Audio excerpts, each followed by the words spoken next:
your favorite janitor and dungeon master TJ Lee, jumping in at the beginning of another Nightmare Detectives episode. First and foremost, if you are here because the algorithm has recommended our show or because someone has shared it, please don't start on the 14th episode. You will be very confused. You'll probably wonder what this is, and to get this out of the way early, this is not a narration, it is a live show. It's done in improv, so you will hear a lot of ums and ahs. If you can get past that, you will find a really phenomenally told story by a bunch of very passionate people in Sturgeon, which everyone loves. Secondly, I apologize that the content has slowed down. There's been a few things going on in the background, production-wise. We're getting ready for chapters 2 and 3 of the book on Dark Somnium's channel, which should be up this week. I am incredibly excited to show you where we're going with that. I have also been getting the editing ready for the NFC book, which is coming out in December. I have been prepping some other things that I can't talk about, and getting ready for Japan, which I am leaving the country in late December. So there's a lot of different moving parts, and there's been some family stuff going on. We've had some medical stuff going down. So my attention has been in multiple different places, and I've really wanted to get back and make content. And I feel that every YouTuber at some point has to apologize that they're not meeting their own expectations. I know nobody is putting that pressure on me, but I have a strong desire to deliver. So if you don't like the Nightmare Detectives, that is totally fine. I will be doing my best to get Petrichor, which is a Sturgeon original story, and another Dusklight Drive-In up in the next 3 to 5 days. So we should have 2 more videos before next week hits. That's my hope anyway. If you see this, please consider engaging with it, whether that's a like, a comment, or a share. That really helps us to make sure the algorithm keeps favoring us, and they know that we're putting this out every single week. So either way, I'm going to keep it short and sweet for once in my goddamn life. Thank you very much for listening and checking this out. It's a new arc. Knowledge is power. The Nightmare Detectives have finally escaped the hotel inertia, and they're starting somewhere fresh. It's exciting. It's it's wild. Big thank you and love to my players. That is Callista, who's played by SpiritVoices, aka Luce. That's Trevin, who plays Jericho Branch. That's Joel, who plays Flebs. That's Chewy, who plays Jimmy. And Amy, who plays Margot. Thank you very much for checking us out and for trusting us with your time, which I know is precious. And let's get straight to it. It's Chapter 14, Orientation Day. It has been around 9 weeks since the events of the Hotel Inertia. And while you are reeling from the events of what you learnt during the interlude in your personal lives and the consequences that are steadily encroaching over Sturgeon, we pan our camera away to a small research wing.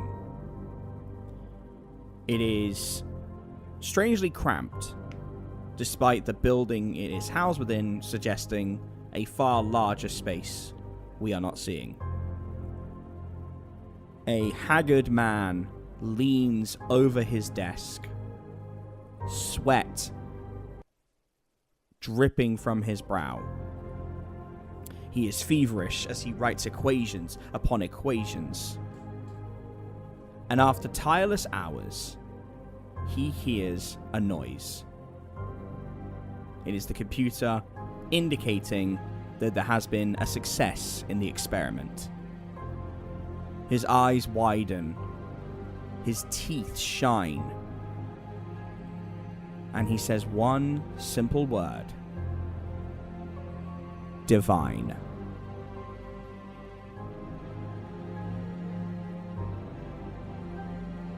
Okay, so where we left off was a pretty intense conversation between Kalista and Lady Death. And I know Lucy wanted to pick that back up, and technically we're going to, but it has been some time. Once you sat with Lady Death on the recliner in a place known as the last stop at the world. I'm sure I'll find a flowery word for phrase for it down the line. When you were sat there, she told you in a very shaky voice, looking at that Polaroid picture of all of you at Jericho's birthday party, that someone's going to die.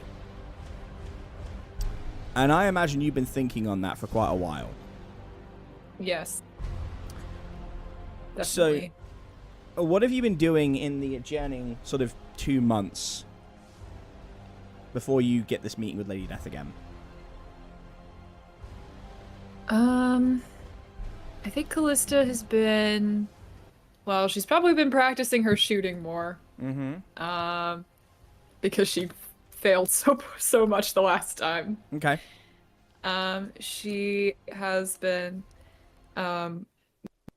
working on, you know, I think she's been working generally on her fighting. Because I think Lady Death's comment made her a bit paranoid.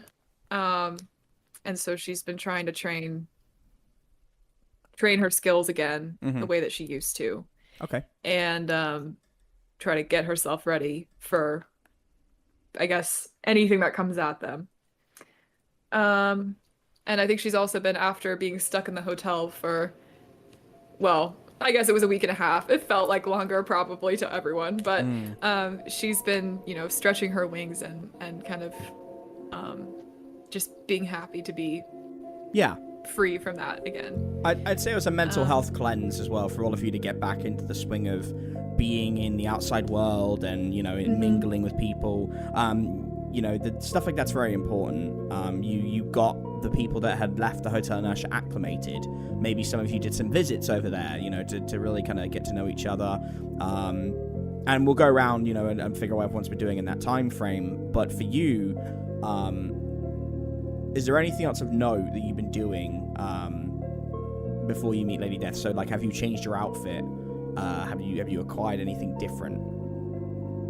Yes, I think the main thing is that she has changed her... I think she has changed pretty much her entire outfit, because before she was wearing sort of this armor that she kind of came from heaven with.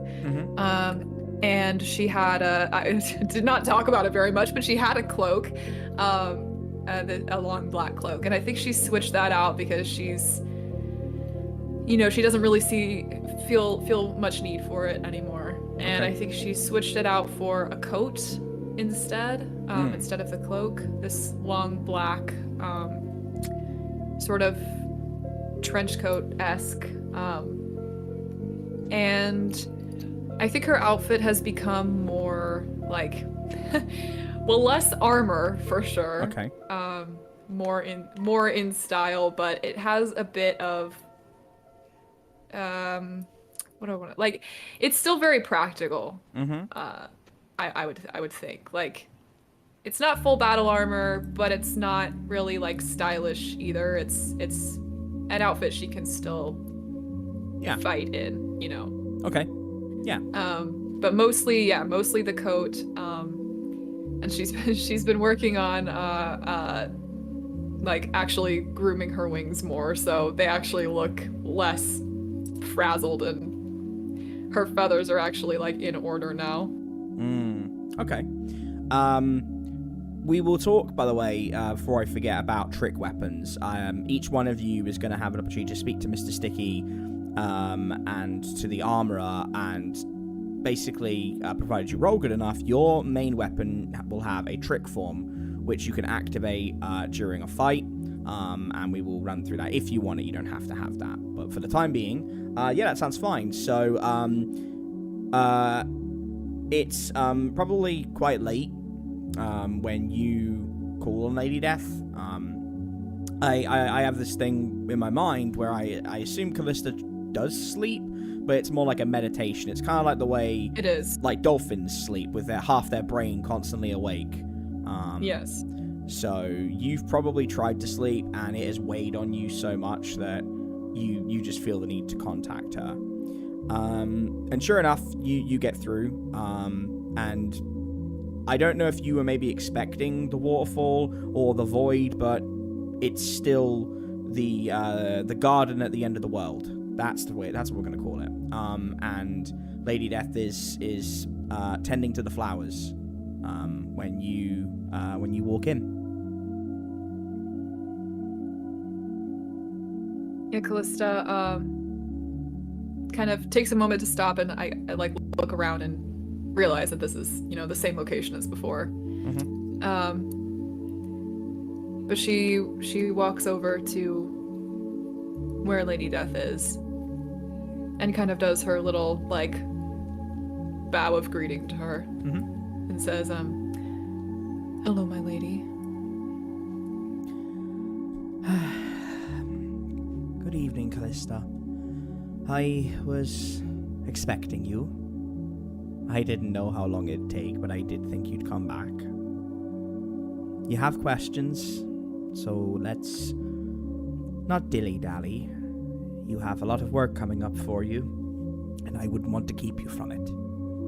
What would you like to know? Callista kind of like straightens up and like steals herself almost, and says, "My first question, I'm sure, is somewhat predictable, but what can I do, if anything, to prevent this from happening? Because I've been working hard to try to make it so that I could fight this, but I don't know what I'm looking for."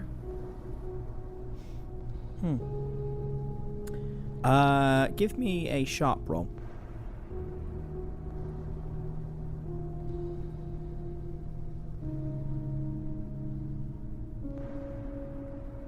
Okay. So you got a 7. She gets up from where she's been tending to the garden, and she says, "What do you see around you, Kalista? What kind of plants do you see?"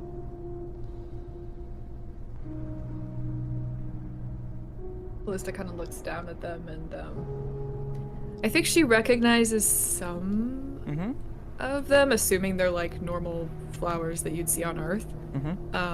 Because, she's seen gardens before, and Paula actually had one, so I think she would recognize a couple of them, but probably she wouldn't remember all of their names.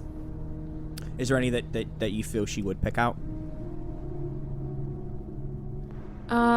Probably things like, I'm trying to think, like peonies and like carnations, daffodils, all that kind of, like lilies.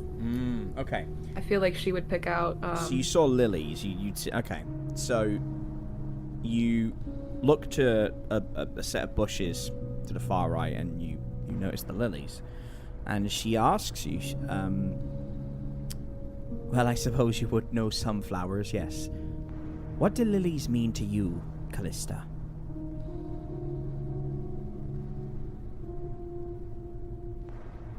They mean, well, I suppose I've always known them to mean purity.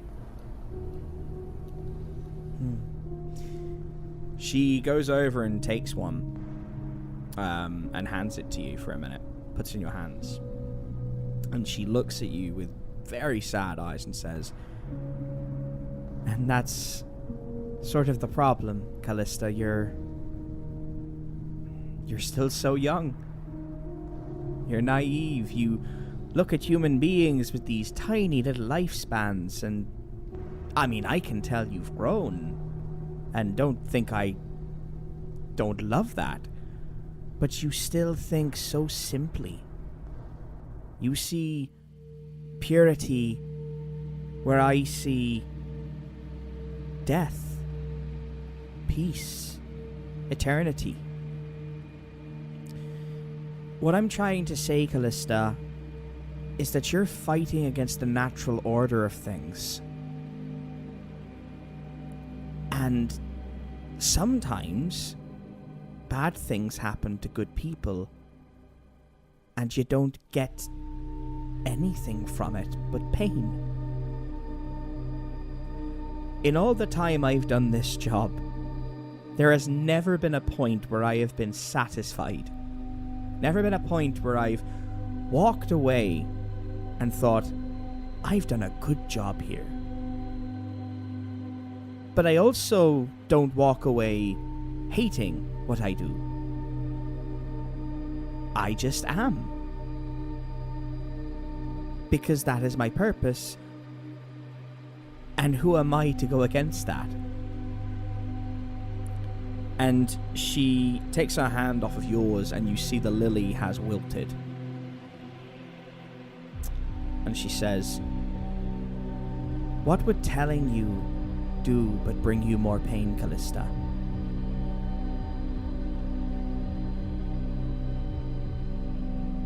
Callista swallows, and her wings kind of like droop down slightly. And she says, I know that everything dies. I know that even we divine beings are not impervious to that. I know that it has to happen eventually, and I know that at some point it will happen to everything, but I think of these humans as so fleeting because when they are gone, I have always still been here, and I can't follow them anymore, if I ever could in the first place. I can't see where they go,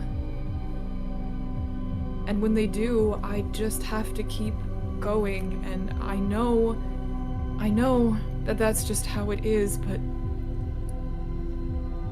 when these nightmare detectives pass on,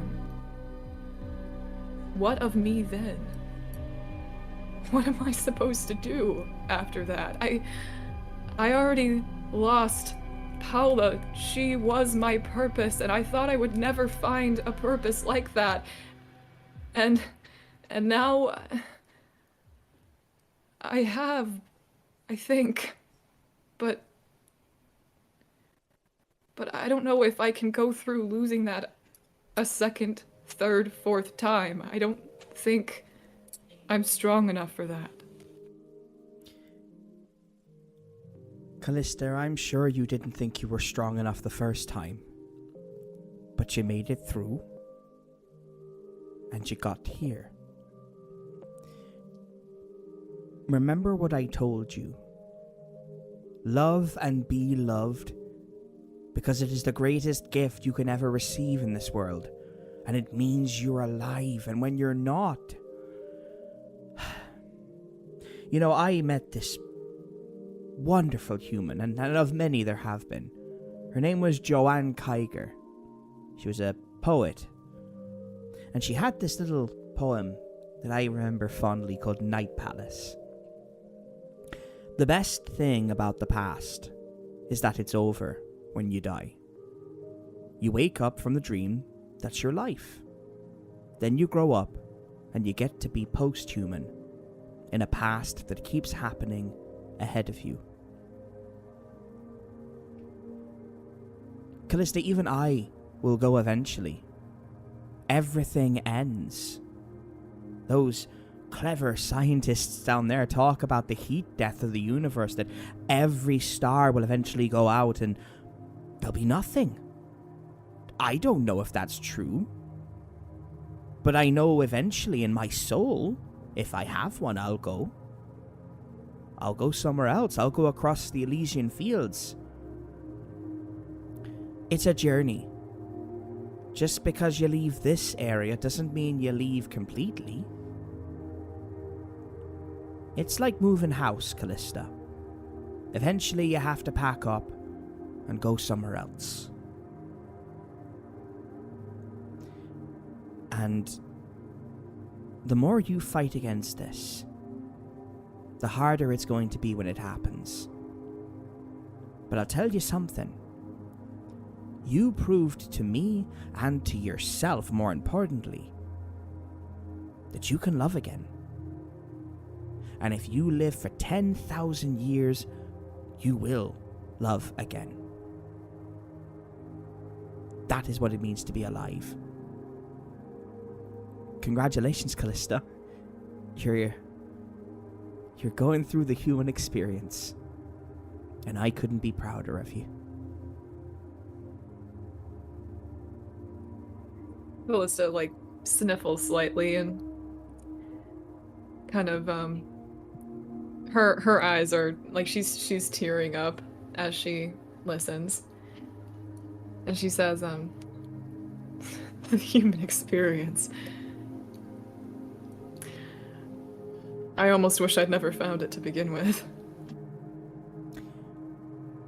If you hadn't, Kalista, mark my words, you would be lesser.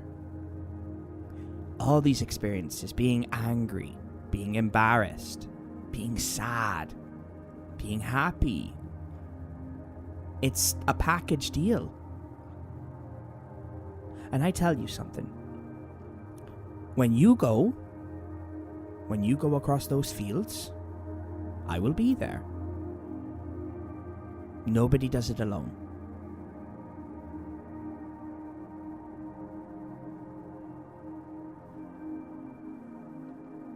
Kalista nods and she looks up at Lady Death and says, but for now, if I can't fight it and I can't stop it, then what am I supposed to do?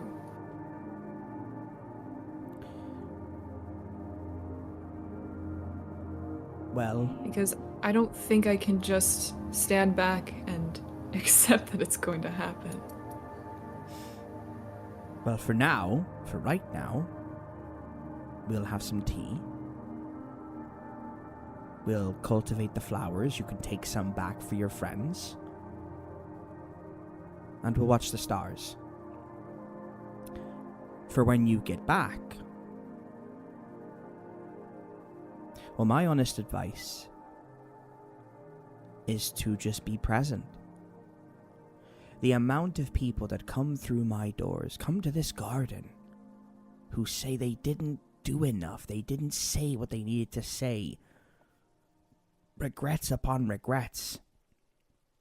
For every one human that says they're at peace, there are 100 who say they didn't do enough. And that's fine. They'll get a chance, but you, my child, you just need to be present. The rest will come to you naturally. You are more than you know, Kalista. That's why I brought you in. There's something special about you. And when you discover it, everything will change.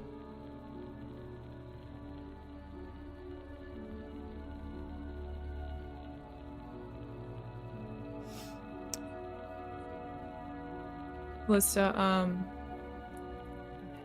kind of like just sort of like looks at her for a second, and she says,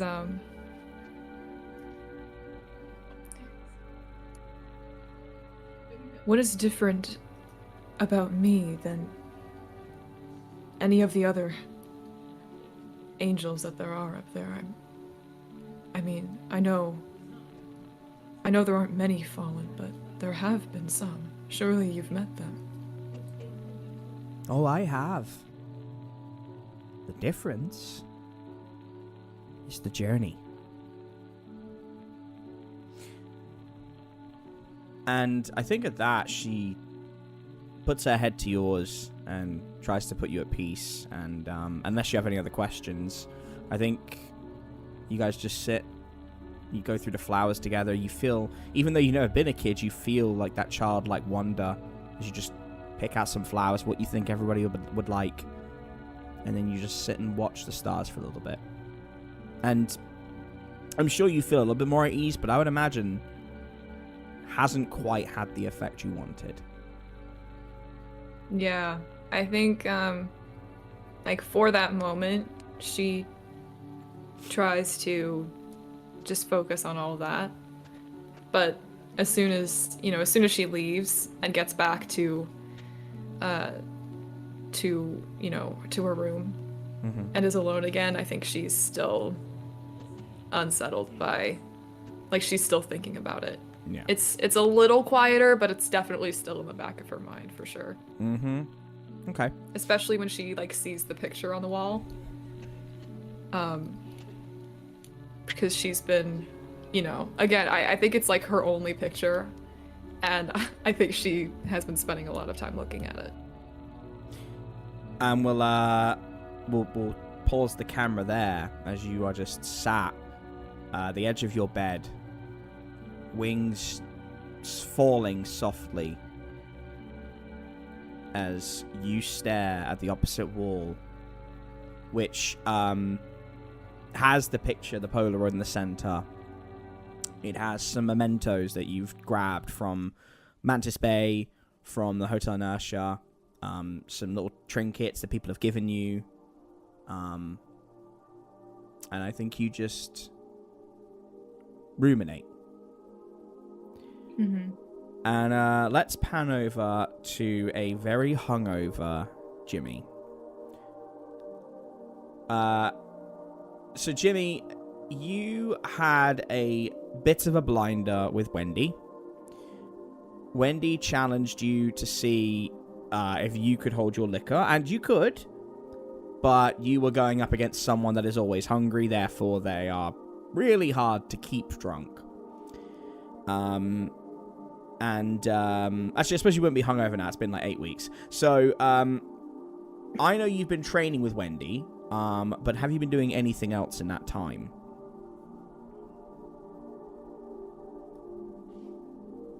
Actually, no. Jimmy has been focusing solely on his training with Wendy to try to be not as unpredictable as he has shown he can be, even through the Hotel Inertia with the threat from Wendy. So he has just been full on, like, training day in, day out, just trying to be able to control his anger and, and just not be what people, or what he doesn't want to be. Okay. Right? Like, he doesn't want to be an uncontrollable monster. I mean, he likes the fight the same as the next guy, but he doesn't want to do it in a blind rage. Okay. Do you want to have a scene play out with Wendy where you two are finishing up a training session?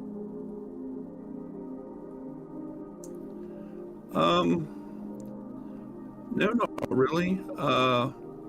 Just, I don't know what happened after me and Wendy started our drinking contest. So, I don't know if she got me with her crushing my nuts or not yet. But she's definitely done that by now. Yeah, I would say you've moved past that. Okay. I'd say that's been and done. Okay, like I said, Jimmy didn't know very much when he was in his drunken stupor. I got you. So, but like I said, he's just been training and trying to, be better for the group, so they ain't got to worry about an uncontrollable Jimmy again, which we almost had in the hotel inertia again. So Okay. he's really trying to get that under control. Okay. Why don't you give me a kick some ass roll? Because I want to test something. Copy that.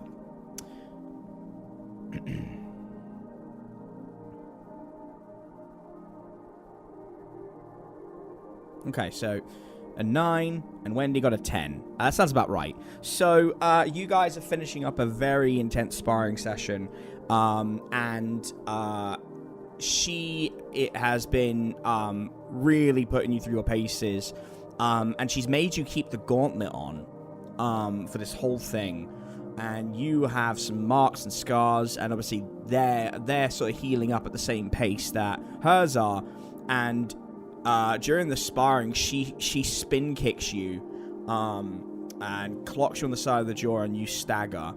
And she says, "All right, big guy. Remember, you gotta make sure you keep this under control because, look, I'm gonna say some things that are gonna upset you, but it's all to keep you calm. You understand that, right? I don't want any personal shit getting in the way here." Okay. If you think it'll help. I think you need to be pushed, and I think the others are too nice to do it. And we can't have another Nautilus situation goading you with a body of Tracy in front of you. We can't have that. If there's a plan, and he just dangles her in front of you like a puppet, you're gonna lose your shit. Yes. Yes, I am. So here's what I want you to do. I want you to close your eyes, and I want you to grit your teeth and listen and keep calm. They took her from you, Jimmy. They desecrated her body, they pulled her out of the ground, they reanimated her, they sicked her on you with none of her memories intact, and you impaled her. And Nautilus laughed. He is using her against you, and he is gonna crawl into your ear like a little fucking worm. Because he knows that you're the biggest, baddest motherfucker that's not named Wendy. And he's gonna use that. And when I tell you that if it comes down to you versus her, that you have to prevail, you know I'm speaking the truth. How is Jimmy feeling hearing that? Aisha. Okay. Jimmy would be... he's standing in the air with his eyes closed, still clenching his jaw. And he would be like, I don't know if I could prevail over that. That is probably my biggest weakness. She kicks you right in the solar plexus and says, "Wrong fucking answer. You aren't on your own anymore. You have people who depend on you, people who care about you. You don't get to decide that your life ends just because she shows back up again. You understand me? Is that what Tracy would want?" No. And now Jimmy is visibly shaking. Good. Give me a tough roll.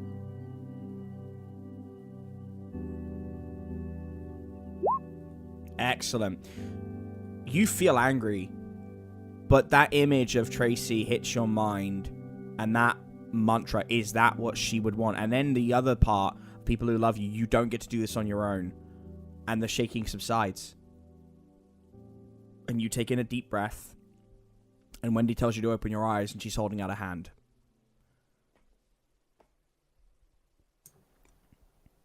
Jimmy takes Wendy's hand. She hoists you up and gives you a pat down and says, Well, I don't know about you, buddy, but I would say you've made some strides. You're not there yet. But all that in just 2 months. You keep that in mind, because I can't come with you on the next one. But I'm your sensei, and I'll be watching, and if you fuck up, I'm gonna kick you in the nuts.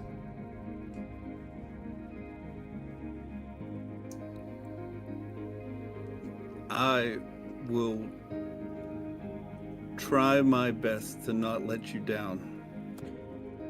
You'll do better than that, son. And she bows. Jimmy bows in return. She flicks your head and says, "Don't bow to the enemy." She's just fucking with you now. Yeah, I figured that. For the next hunt, Jimmy, you're not completely susceptible to, like, going into, like, a rage, but you will no longer lose yourself. Oh, okay. Awesome. So bravo. Okay. Before we move on, with what the hunt is going to be, does anybody want to go to Mr. Sticky and get a trick weapon? You don't have to. I just want to give the offer out there. Jericho does. I also don't. Kind of a question for the group. Who took? I know one of us picked it up, but does anyone remember who took the concierge's staff? That's a Did we good pick it up? question. Because all I remember, I have written down that we took it. I didn't write down who took it though. Even I don't I remember That goes that. either Margot or Flebs, but I don't. Yeah, remember. I don't honestly remember who picked it up. More likely Didn't- Flebs. Flebs is a I hoarder. know it wasn't me. Well, either way, Think it would go to Nell. It wouldn't be kept. She would want to look Oh, it over. gotcha. So that's, I mean, if you want to talk to Nell about that, that's absolutely fine. But, like, even if I give it back to Flebs, if Flebs tells me, "Oh no, I did pick up," I would give it back to her eventually. But, like, it's with Nell right now. She's investigating it. All right, cool. It's not. I wanted to do nothing with it. I just wanted to make sure we had that. Yeah, you do. Felt like That's an artifact. So yeah, you've definitely got that. Okay, Yeah. so you want to go Mr. Sticky? Jericho would definitely like to. Yes. Okay. Kalista, do you want to go, or are you happy with what you've got? I think I'm happy with what I have for now. Okay, no problem. Jimmy. Jimmy would like to go see about getting some armor. Okay. If he could. That's fine. So I've already forgotten the armorer's name, and I literally named him Monday. Wow, that is terrible. Oh, I wrote it down this time. Okay, you get Nice. that for me. So yeah, you guys Hold go on. over and speak to yeah, you want, if you want to go over and speak to him, that's no problem. So they are they're just vibing in the in like the it's actually right next to the training area, so that makes a lot of sense. Madsen, thank you. Yeah, so Madsen is a pretty burly minotaur-like guy, and he's just kind of like knocking the forge around. And obviously, you know how to get Mr. Sticky's attention if you want to get him. But he sees you coming from a while away. Jimmy is like, "Oh, there he is, big man on campus. Right, what can I do for you, big fella?" Can I get the name again? I'm sorry. Madsen, Madsen. All right, thank you. It's all right. All right, Madsen, my man. I'm just here looking for like a piece of like chest plate armor or something. You know, something that really goes with the whole, you know, biggest guy on campus look. Right.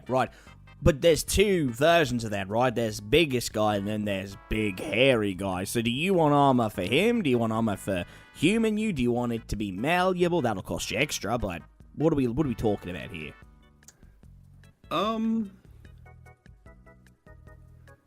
I would like it to be malleable. Yes, just so I can thought use you'd it in say both that. forms. You cheeky vixen. I thought that'd be what came up, right? You know, I had a feeling we'd have this conversation. You know, the gauntlet, the changing, the rab, you know, making the Pedersen footage look legitimate. Right. Let's see what we can do. Okay, so you're going to need to give me a weird roll. Weird roll coming up. Ooh, a 15. God damn. Let's go. Let's Okay. go. Yeah, he he gives you a smile with a gold tooth and he says, "Hey, listen, I'm a minotaur, you know, half man, half minotaur. You know, I understand. I've got just the thing for you. Give me a second." and he goes like down like a pair of stairs into like a pantry, and you hear like a rummaging around, and he comes back, and he has this like Kevlar armor, and it is very it looks very like heavy, like, but it's actually, when you grab it, Jimmy, it feels light. He smiles and says, "Oh, this is void armor, my friend. This shit, insane. You can wear this in your human form, and it'll stretch with you to go out to your Sasquatch form. You got this, you're gonna have a big advantage." Now, the question is, Jimmy, do you want it to be an advantage against slashing and like physical attacks or magic attacks? If I give you both, you basically become an unkillable immortal tank. So no.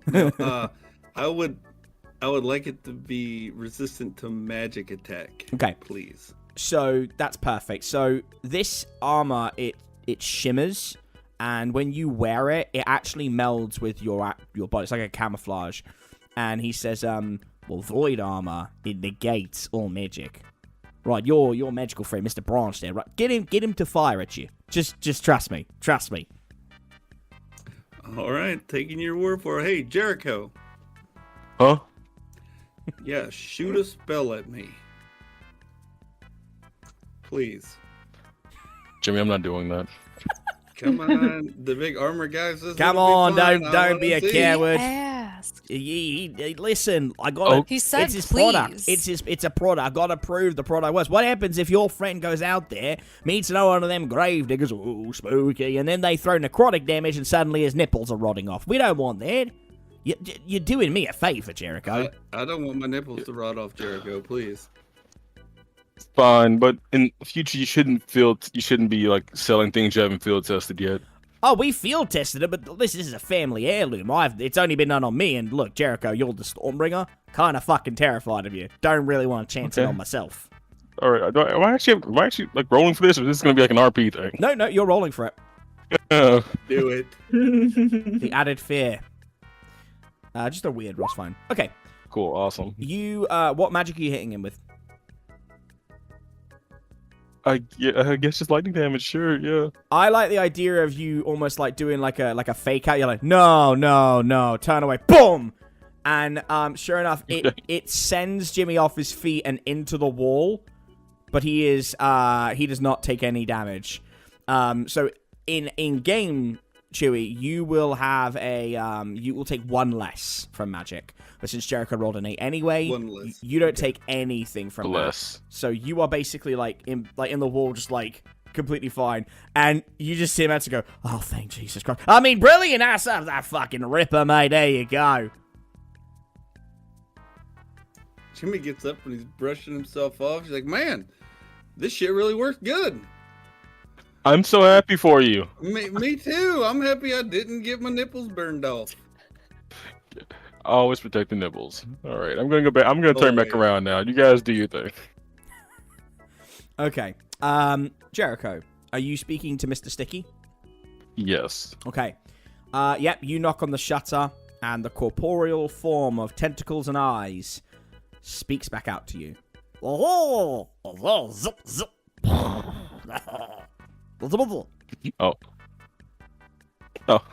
that's always nice talking to you again too, bud. So, word around the compound is you have trick weapons. What's up with that? Swing. And he holds out his tentacles and say, "Give it here." And I'm okay. I already know which trick weapon is for which anyway, because I wrote this shit down. So which would you like to have tricked? I have the branches of that one, the Morisabi. The Morisabi. So your Savimaru.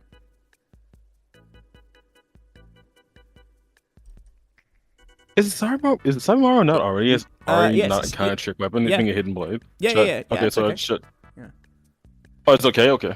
Yeah. No, so you could do the Sabimaru. That's not a problem because it's just you just got it as an additional anyway. So like all I'll be doing with the trick weapon is changing the method. So I should probably be clear on this. A trick weapon is like in Bloodborne. You have two forms for it. So like for Callista's scythe, having the trick weapon would mean that she would have a whip that would have a lot more distance, but would maybe have less damage. So that there's like a plus and a minus to it. So obviously, Luce, if you change your mind, let me know. But yeah, so you're using the Sabimaru, your short blade, correct? Actually, I can do the new pistol instead. You can do the pistol. Yes. Okay. Yes. He takes it and it's just like boom, boom. And he takes it in. Give me a weird roll. Better hope this doesn't fail, bud. Okay, a 9. Imagine if he snapped and broke it. Yeah, he takes it in, and you hear like a lot of like clanging and some weird noises, and then you see a huge light come out of the shutter, which you have to dodge out the way of, and it catches one of the lights up behind you and demolishes it. And he hands it back to you. Well, he shows it to you and says, "Oh, and he flips it like he does like a gunslinger's twirl, and snaps it, and the barrel widens, and it basically has become a super launcher. And it only fires like supercharged like magic bullets. Like this is like splash damage. So large fireballs, large electric balls, grenade. You know, it's like basically like a magic grenade launcher. And he's like, and it goes back to a smaller gun. Oh, indeed.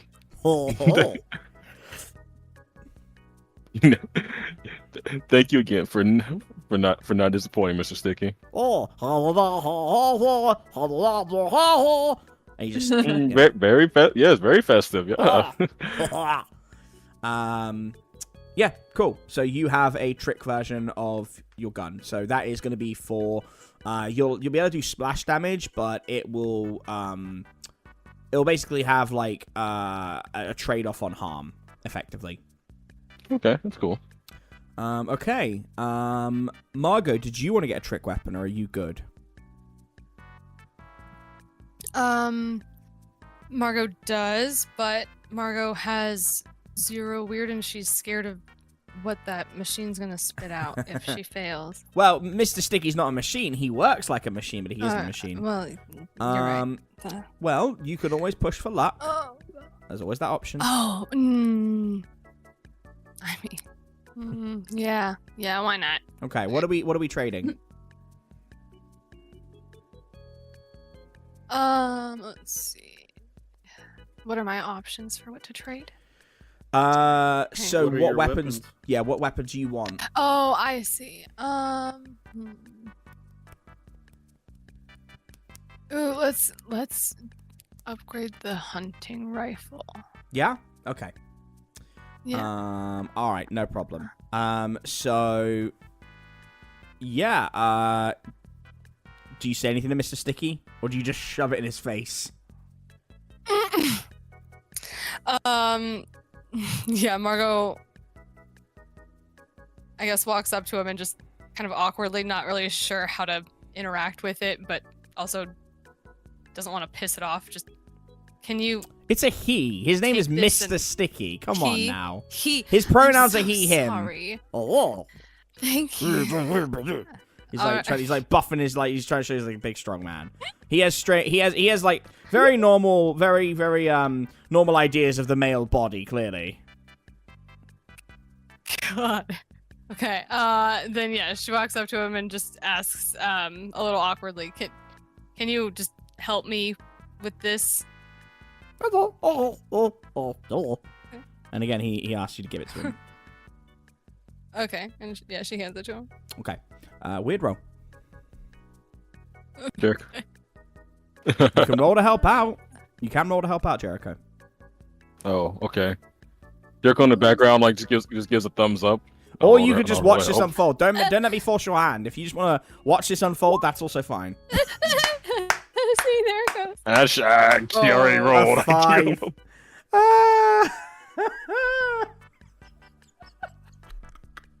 thought we already discussed we were gonna do luck.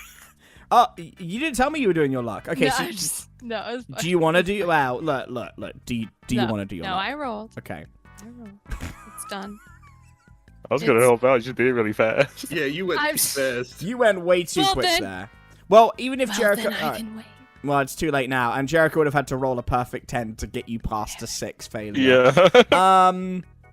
Oh gosh. That's fine. No, I know what happens. I know what Deal with the happens. consequences. He's Which knocking is more away at it. experience. He's knocking away at it, and he's like, and then you hear a snap, and then it explodes, and he goes, and he comes back up, and he is like whatever you can see, he's covered in soot, and there's flames on his head, and your rifle has been broken. And he sees your face and the pout, and I think Mr. Sticky can't spit in the face of Margot Sloan Miller, and he's like, and he puts out like say one, and he goes down, and he hears some clanging, and he comes back up, and he has turned one part of your hunting rifle into a very sharp stick. And he gingerly hands it to you, like with shaking tentacles going,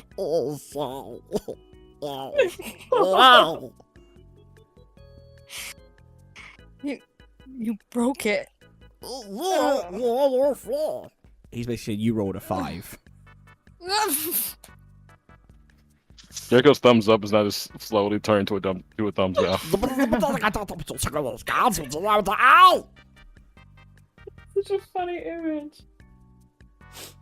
That's why I don't deal with this sort of stuff. This never goes well. This is. Well, your spear, I mean, you have a close weapon that does 2 harm. So same amount of harm as the hunting rifle. Great. You but- know what? Then we're Yeah. walking out the same. That's fine. We'll just.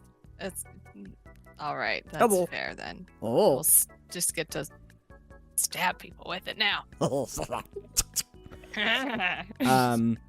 right. She high fives Mr. Sticky. All right. Thank you. Yeah, it's almost like a yeah. And then Yeah. All right. Thank you very much. That was nice. Do you have a towel? Do I have a what? Like a towel. I was just. Oh. just never mind. Oh. You could. I mean, you want to roll? You could find out. Oh my god. Traded a gun for a stick. Just a joke from a sticky high five. Jesus. All right, hang on. All right. What do if I have you to wa- roll for? Probably manipulate someone, because you're Oh, jeez. kind of getting personal, Mr. Sticky. And Flebs isn't here to spit at, so you better hope you don't fail. Or he might spit at you. That's true. Oh, I have a. My new talent is I get to. Oh, but I don't want to be mean to him. Oh, But it's it is not I really get to mean. use Well, tough. Oh, as in further? Instead No. of charm. No. You're showing. It doesn't have to just be mean. It just shows that you're being strong, even though your gun broke. Okay. Okay, good. Yeah, you got a 7. So he's like, oh, and he holds out a tentacle, and then another one, and then another one, and then another one, and they just keep coming. And effectively, he's kind of making the comment like, any of these could be a tail. No, I said a towel. Oh, a towel. This is a tail. Oh Well, my you got a God. 7, so he didn't properly hear you. He said, No, he's that's like- fair. That's fair. He's like, oh, That's okay. oh, and he goes down and brings up a really, a really worn rag and just throws it at you. Oh. Okay. All right. Yeah. Margot just wipes her hand and tosses it back. That was. Oh, no. Very- He doesn't want it. He's giving it to you. Oh. Oh, yay. All right. Thank you. And he's Oh, like, all right. Okay. All right. Holds onto it awkwardly and waves goodbye. Callista, are you still happy to not get the trick weapon? Are you good? Yeah, I think Callista's too like sentimental about her scythe to change it. Okay. I think has been my mentality. That's okay. And I don't have another. I don't really have another option. So That's fine. Okay. I don't have another weapon besides the scythe. So. So you guys are okay. So at that moment, then you guys have got your check, got your armor. I think it's time to go and meet Nell and get your job. So you guys have gone over and as you walk into the office, there is someone else sitting in there with Nell, who gets up and brushes himself off as you all walk in. And Nell says, welcome. Thank you for coming so quickly. Please take a seat. I know it's been a long couple of months. And I know what I told you about the tournament, which is still about a month away. But it turns out you're needed before then. So let us dispense with the pleasantries and let's get on with it. This is Assistant Researcher August Tucci.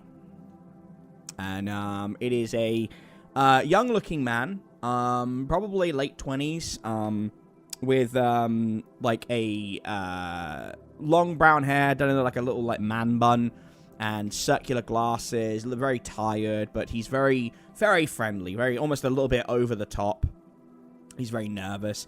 He is staring at Kalista as you all come in. Like, he's fascinating. And Nell says, he's the assistant researcher for the Sturgeon Disaster Office, and he's an ethics member over at your next location, which is the St. Martin's Cryptozoological Society. And yes, you guys sit down, and it's cramped in there with all of you. Flebs is sleeping at the back. He is out for the count. And yeah, so she shows you guys some pictures of the campus. I'm going to quickly pop them over on Roll20.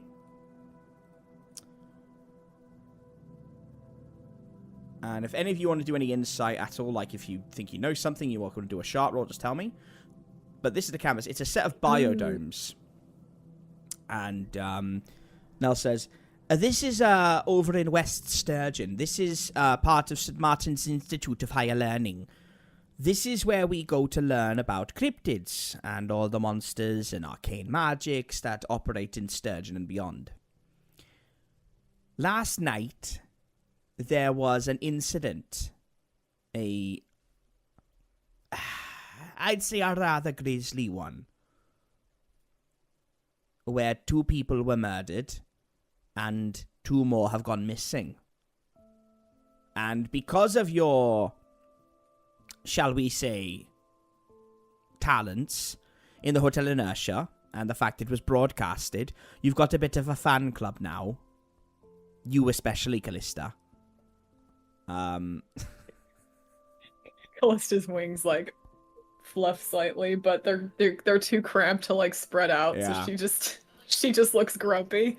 Oh, that's what they like. That's, yes, the wing thing. And also, I mean, Jericho, you're getting fan mail so much now we've sent it to a bloody P.O. box. And don't get me wrong, like Flebs, Margot, Jimmy, you're all getting some as well, as is Wendy and a few others. But there's a bit of a fascination with you, Kalista, and I imagine with you as well, Jimmy, because of, well, what you two are. So please be aware of that when you're in the campus, and obviously be aware that you represent this office when you're on a case. But you will have full access, and the head of the institute wants to find out who is responsible and why. But the reason you're being called in is not just the murders. No, it's a little bit more sinister than that. Does anyone want to take a guess at what she's hinting at as to why you would be called in?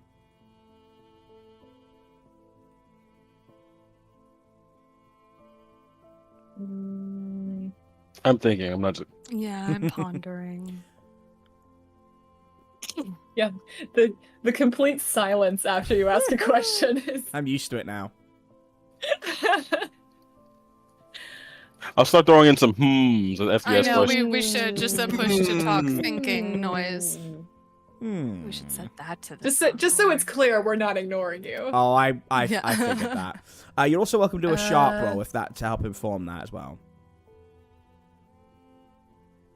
Oh, yes. I'll also do a sharp roll. That's okay. Yeah, why not? Sharp roll Yeah. time. Sharp roll for everybody. Okay, sharp rolling for Oh. everybody. Margot. Ooh. All right. Oh, that is so perfect. Oh, There we go. Callista. Okay. All right. Makes 13 up for the lack Margot. of Wow. weird. A 10 for Callista. A 7 for Jericho and a 6 for Jimmy. Wow. Hey. It just steadily got worse. Let's go. Well, actually, Okay. this Callista on top of it. this tracks pretty well. So, what do you both think it is first and foremost? Which both? The both that actually rolled well, the ones who Sorry, got the mix. I should have clarified. So yeah, let's go from the bottom up. So Jimmy, Okay. you got the 6. What do you think is the reason you got called in? Jimmy has no idea. I don't. No, you know what it is, Jimmy. You are still fascinated with your new armor, and you're just Yeah, I'm just looking at it. I'm yeah. like, here, look at Tiny. It's shiny. amazing. My nipples ain't go nowhere. Yeah, exactly. So you're the only one that failed there. So Jericho, you can have a tangible idea. What do you think? You can have a tangible idea. On a failed, you can't. That's just how it works. It's just funny. Yeah, I'm controlling your ideas. I'm metagaming to the nth degree. Well, whatever it is, it's something bad. Okay, that's a fair answer for a mixed success. Kalista, you got a 10. Shit. So... That means I have to say something good. Well, the reason I want you to answer is Margot is gonna know with a reveal in a minute. That's fair.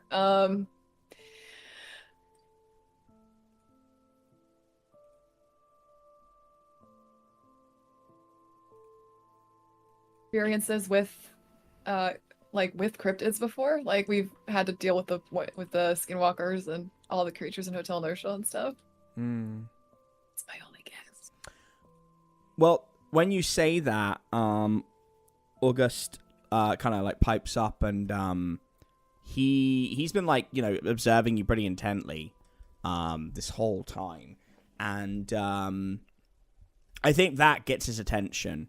And he says, "Oh well, you're not wrong there, ma'am. That there are more problems coming up with the monsters, the cryptids, and nightmare detectives, and we could really use someone like you.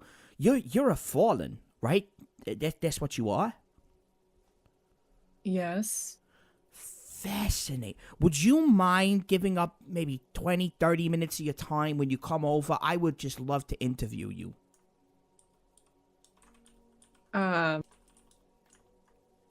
Maybe, but I don't know if I would be much help to whatever you're studying. Oh, please. You would be an amazing help. I mean, I've seen what you can do with that site. I mean, my goodness. Look, I'm just saying you would be further in the Institute of Learning.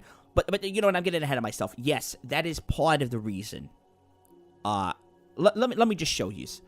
And he gets out a series of photos of the campus and some secret photos that are very grainy, and they've been taken in a way that's like, you know, when like someone's running or like they're like it's like a very subtly taken, you know, stuff like that. He says, well, we've got a few photos that are standard for the campus. We have some from the NLF, that's the Nightmare Liberation Front. Some of the Nightmare Huggers, they believe that you know, they should be freed, not studied. It's complicated. And some are from the JNDL. And Nell looks at him and says, do we really need to get into that about now? I mean, we've got to... And before she can finish this... Oh, it's the Junior Nightmare Detectives League. It's a fan club for you guys. It was formed, 5-6 weeks ago? They want to be just like yous. And she just puts her head in her hands and says, we're one of the bloody foremost in detective agencies, and we've got a fan club. This is just ridiculous. I'm inclined to agree. Well, they just want to help, but take a look. And Margot, you recognize one of the pictures. And you hear singing, Margot. And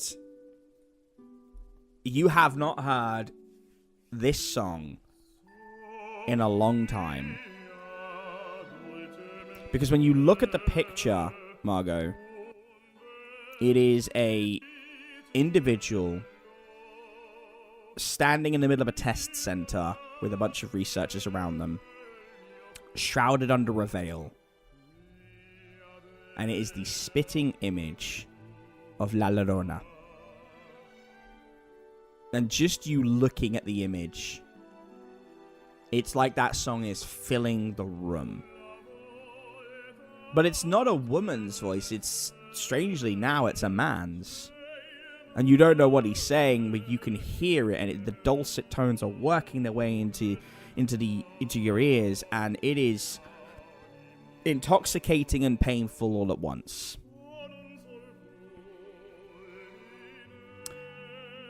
And Margot, you got something in the Hotel Inertia, right? You were given something from the Gashapon, if I'm not mistaken.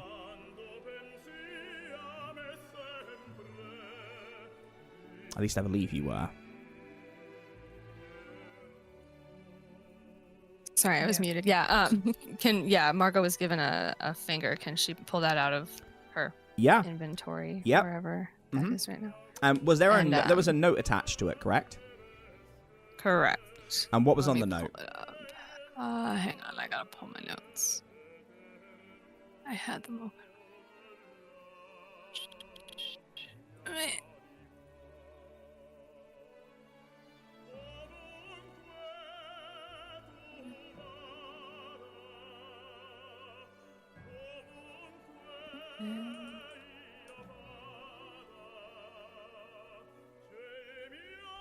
Every single time we talk about the I have to look up how to spell I know. I ain't gonna let that. Okay, Listen, I wrote that for a reason. I ain't gonna let that slip. Piece of a siren cleaning. Okay, a gift from me, a lead for you. That's what the note said. Okay. And it's like pieces fitting together, Margot. What would you like to roll? And you'll have an advantage.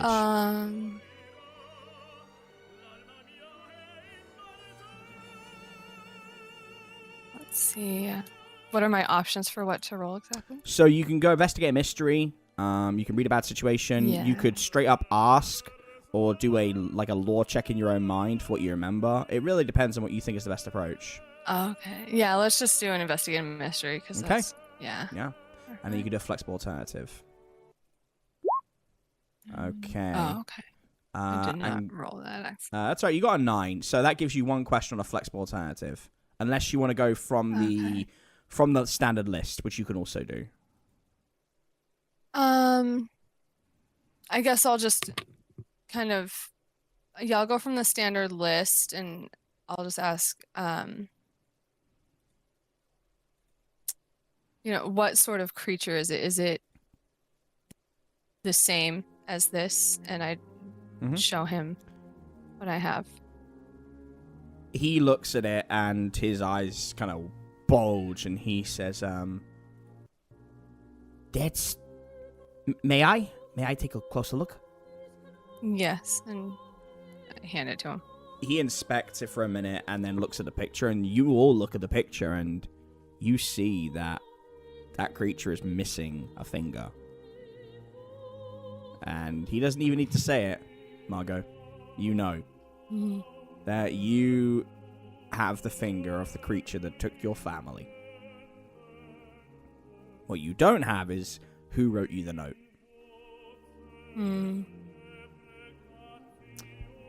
But sure enough, it is the lead you've been looking for.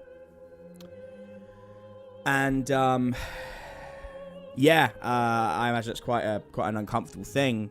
And Nell senses the tension in the room and kind of clears her throat and says, well, if you find any other leads while you're out there, that's fine by me, as long as the job is done. I assume you're all ready to go?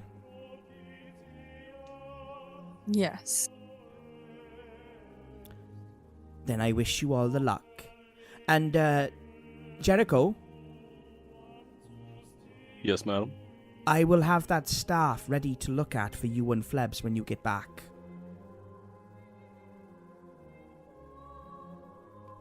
Tips his hat. Much appreciated.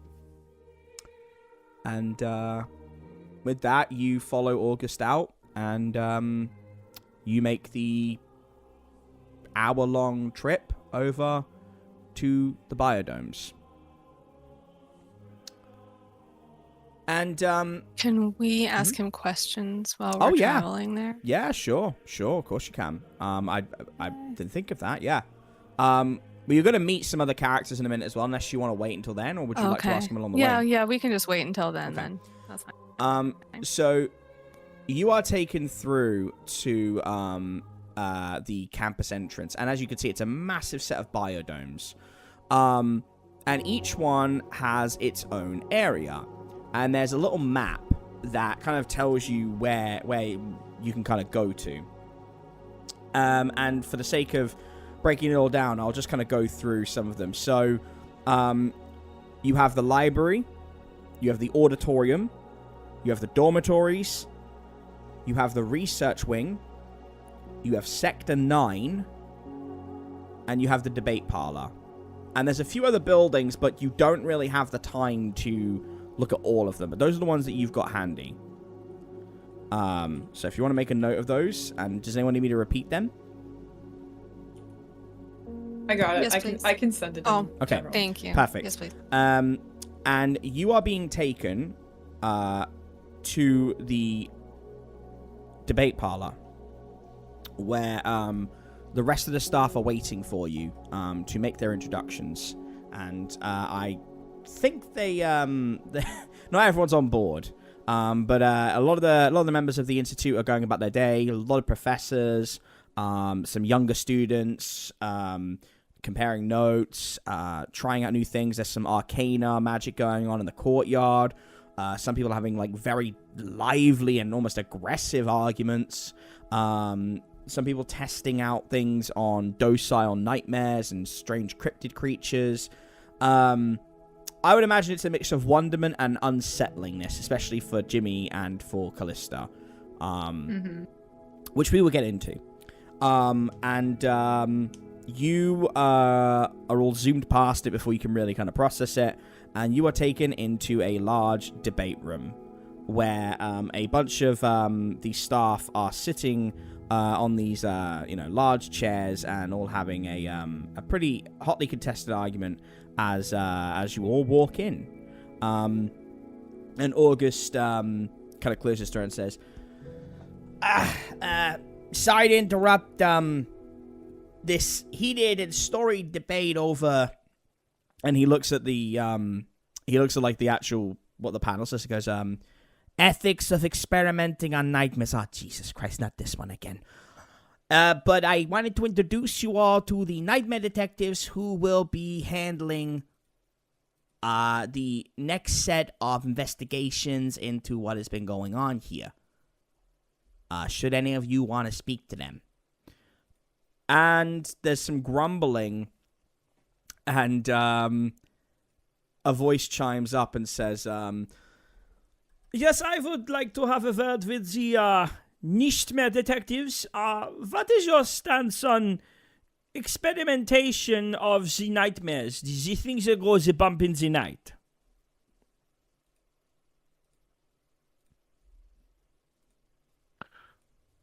Well, personally, I'm with some of the past experience I've had. I'm on the fence. I'm on the side of being against them, Curly, but I'm not here to argue ethics. We're here to solve your problems. Oh yeah, but this is the interview. This is how we know that you are competent enough. If you can have a simple, civilized debate, we will open our doors to our facilities for you. That it is not a complex situation. Please let me introduce myself. My name is Professor Salem, and I am the head nightmare splicer, and I work within Sector 9. So I have a feeling what side of the nice to meet you, debate sir. you're going to be on. Oh, I see you as a funny one. I like this. Okay, so you must be. Oh, one moment. And he pushes a button, and sure enough, video footage of all of you comes up, and like the group are marveling at them. And says, "Oh, you are the Stormbringer. You are the Jericho branch, yeah? You are the ambassador for the Order." In the flesh. Yeah, roll. Okay, so we have you on the fence. Okay. What about you? And he points to you, Margot. You're the funny one. Me, yes.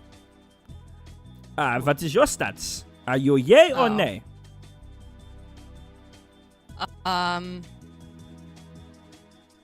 I mean, yeah, anything that will educate us on what these things are and what they do. I mean, if they've hurt someone and they're a danger, we should know everything, yeah. And another voice pops up, and I am throwing characters at you. I apologize, but kind of have to. And this voice says, well, yes, that is quite a way of looking at it. But what about those who haven't hurt anybody? Those who are simply looking to exist? I realize we named them nightmares, but that does not mean they are nightmares. You understand? I do. And I guess to that point, I would say the ones that haven't proven to be a danger shouldn't be forced to go through experimentation. But there's a loud mumble and grumble when you say that, and this second person smiling and says, "Now that is a very pragmatic approach, but unfortunately in ethics, they don't look at them in individual cases. Excuse me, my name." I am so sorry, Lucy, for what I'm about to do. I want you to know, as our note taker, I will copy and paste this to you. Oh, thank you. My name is Dr. Gaspar Aloysius Marmaduke North Dakota Rosencrantz IV. Yep, gonna need that. I am. Did I need a spell check on that one? Which part would you like spell checking on, Mr. Branch? All of it. As one word? I would read it all one by one, but the GM would run out of time. Episode. I am the tenured. Out of character. I am the tenured. Sounds like a personal problem. I am the tenured cryptozoologist at this institute, and I happen to agree with you, Miss Margot Sloan, correct?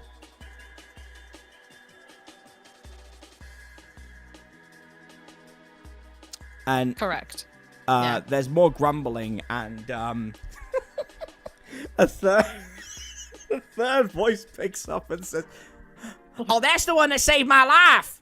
Oh, that's Margot. Hey, Margot." Oh, son of a bitch! And you see Payne Gunkerson's son up there, and he's just like, "Oh, Margot. What the fuck are you doing here?" I'm tenured. I'm Professor Gunkerson. I'm the pain expert. I'm tenured. And everyone just looks around like, of course he is. Everyone's like, Of course you are. I'll be goddamned. Okay. Jericho just looks back at Margot with like a really forced smile. You hear that? He's tenured, Margot. Everyone's just like, everyone in the room is like, just like Margot. There's a lot to know about pain. There's so much to learn about pain, and hey, none of these yahoos, they don't have a pain universe, do they? And they're like, no, I mean, he knows what he's talking about. Y'all know it. Look, it's okay. Look, I know I don't speak clever like, but I do know what I'm talking about. You want some pain? Y'all want some pain? Maybe later, Mr. Gunkerson. Okay. It's nice to see you again. I see you alive, but we'll continue with the investigation. How you may help? Well, actually, before we get to that, we're doing a debate. So, what about if it's a paint monster? Y'all fought a paint monster before, right? Well, would you experiment on one if it ain't hurt you none? If it's not hurting anyone, I don't see the issue. Okay, that's fair. And they're all like kind of talking, and then one last voice kind of chimes in. And it is looking at you, Jimmy. And she says, I'm so sorry. I can't help but notice that you've got a liar among you. The big fellow there. Why is he wearing the gauntlet? Why doesn't he show everybody what he actually is? I'm just asking questions. A liar, excuse me?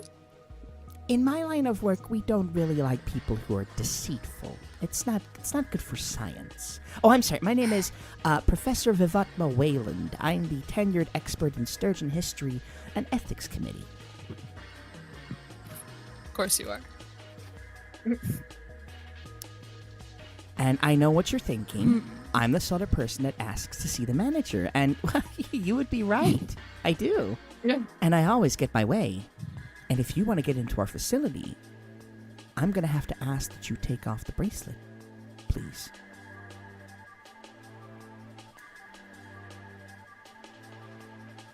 Fine, Karen.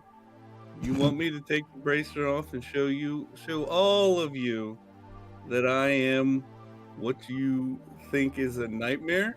That's fine. And Jimmy will take the bracelet off. Everyone in the room, that is just a series of reaction. Definitely. Pink Gunguson's like, oh, damn, he ripped as fuck, boy. He been working out. Shit. And then, like, Professor Wayland just stares, like, big smile. Dr. Rosenkratz, or I'll just call him Gaspar. Gaspar is like, well, that is certainly a hunk of a man, if I do say so myself.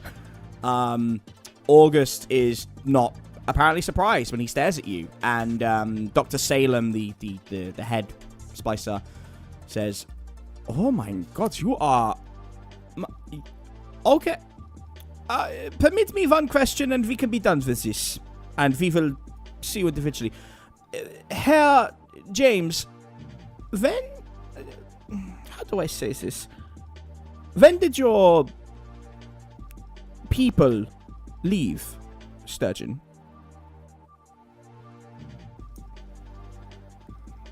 Technically, for my people, we're never part of Sturgeon. We were here before Sturgeon was Sturgeon, but we left before the city as we know it now became the city.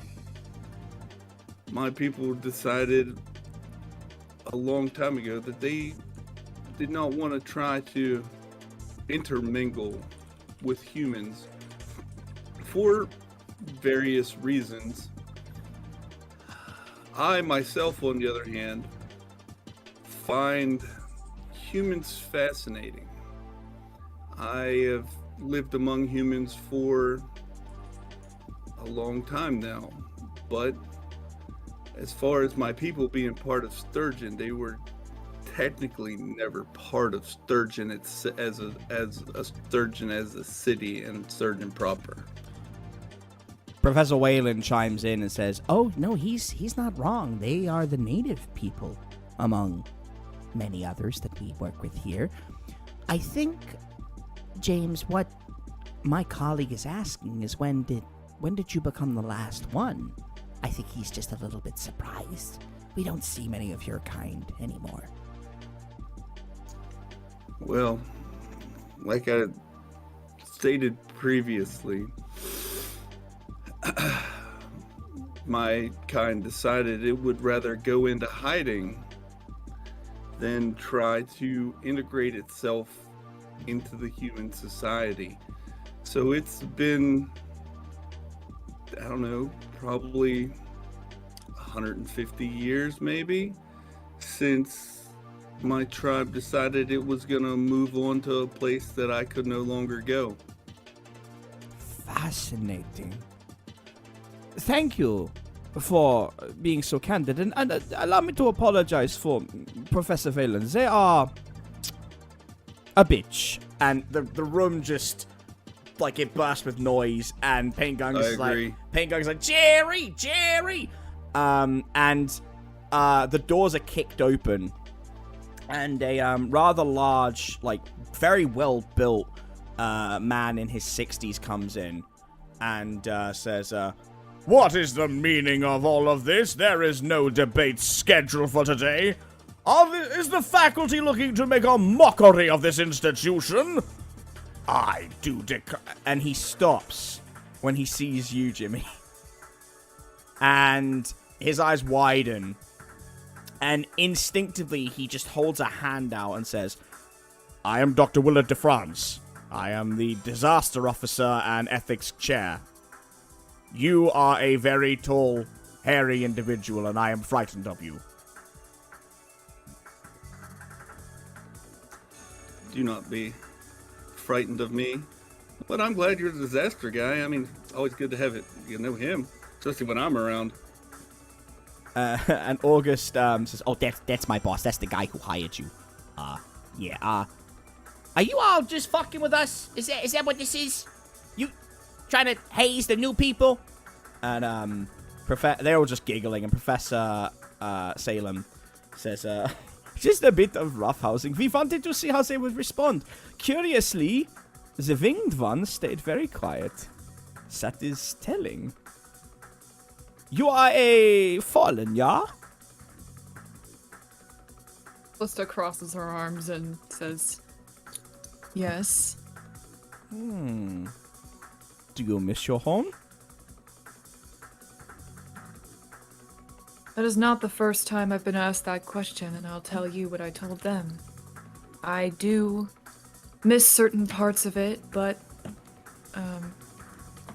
I can't help but feel a bit of resentment given what they did to me before I was banished from them.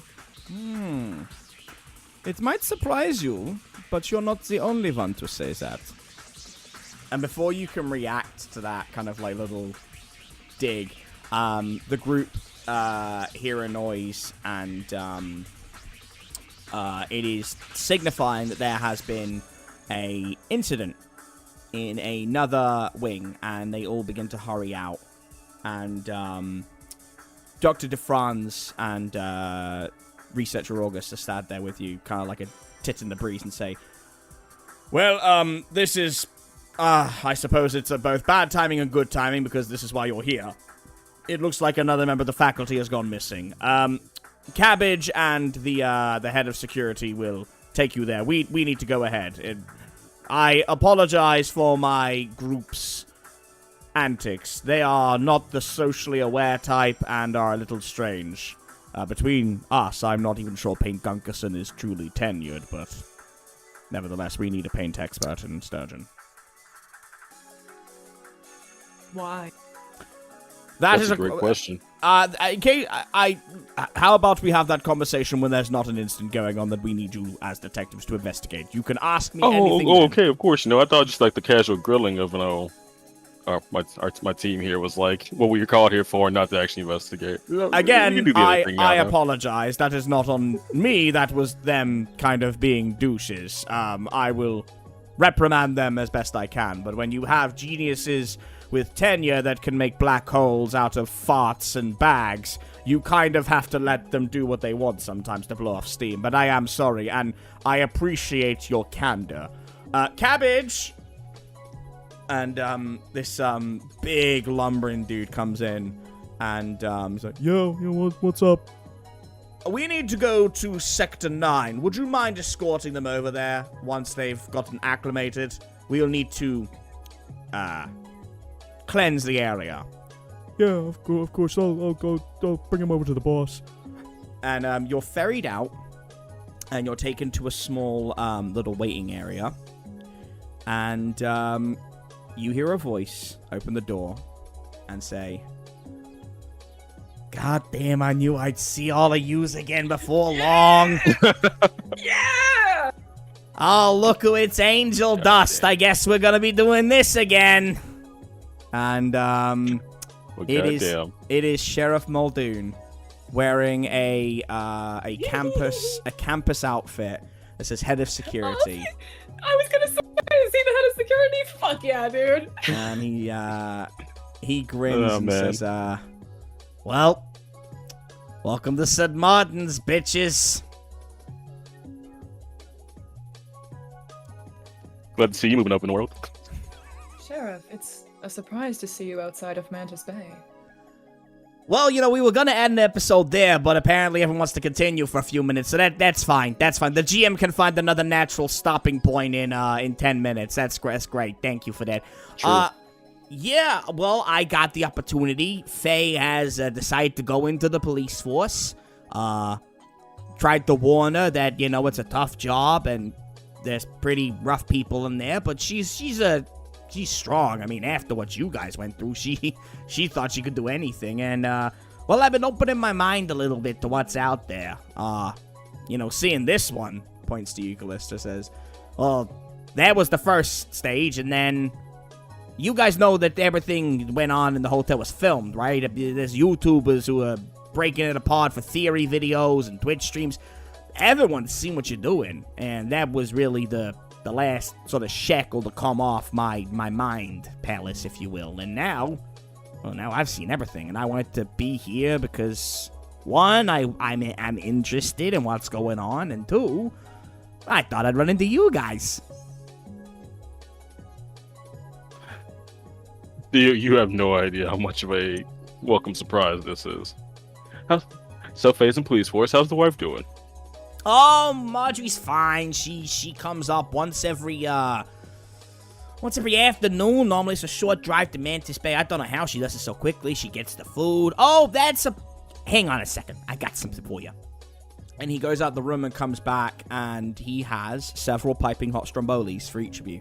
And he said, Yes. I thought ahead. Yes. Listen, I knew they was gonna haze you, and I'm just a simple detective, sheriff, cop, whatever hat I wear. They ain't gonna listen to me. They're like, shut up, you schmuck. And I'm like, fine. So I knew you would be, I know you guys. I knew you'd handle it, and I thought I'd just give you refreshments afterwards, because it's weird out here, and you need some sustenance. You know what I mean? So, Oh yeah. What flavor did you guys want? He's brought a few flavors, so what does everyone want? We get to pick two. Jimmy just wants the regular old standard stromboli. Do you want it with Italian. with pepperoni or with just cheese? Yes. And okay, so you get Cheese. a foot long. Actually, no, probably be longer than that'd be like 2 feet for you because you're a big boy. A 2 foot long stromboli. It's got like double cheese, double salami. It is delicious. Margot?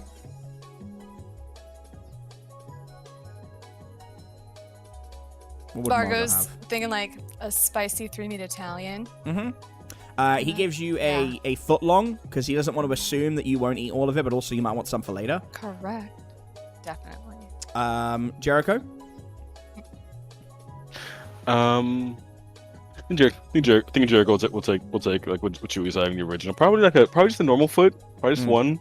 But yeah, normal stromboli and pepperoni and all that. He gives you a set of dipping sauces. I love dipping sauces. He knows that you kind of have a palate that's a little bit more refined in some respects because of the stuff you would have eaten with the moth, and also your upbringing. So he gives you mayo, he gives you some nice marinara sauce, and obviously it's enough to share it around as well, but he just assumed that you, of all people, would probably appreciate it. And Kalista, he knows that you aren't really keen on food. So he makes a special one for you. And Marjorie has put 4 Cali on the top of the stromboli in like a little like seasoning, and he kind of gives it to you, especially says, look, I know you're not big on food, so we made it just the cheese, just some herbs and some bread. We didn't want to overwhelm you.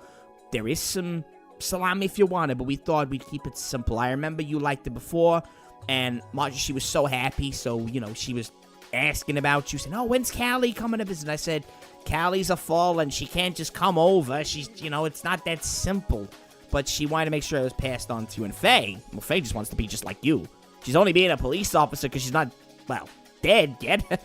But she wants to be like you.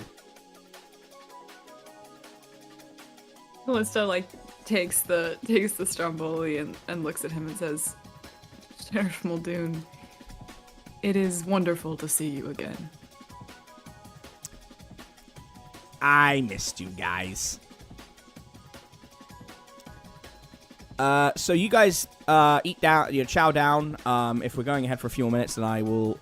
Okay, I know what we're doing. So there is a clock on this one. I should mention. Much like Mantis Bay, there is a series of events that will tick down. You will have the equivalent of like a day, maybe a day and a bit, like a 24-hour cycle to get this sorted.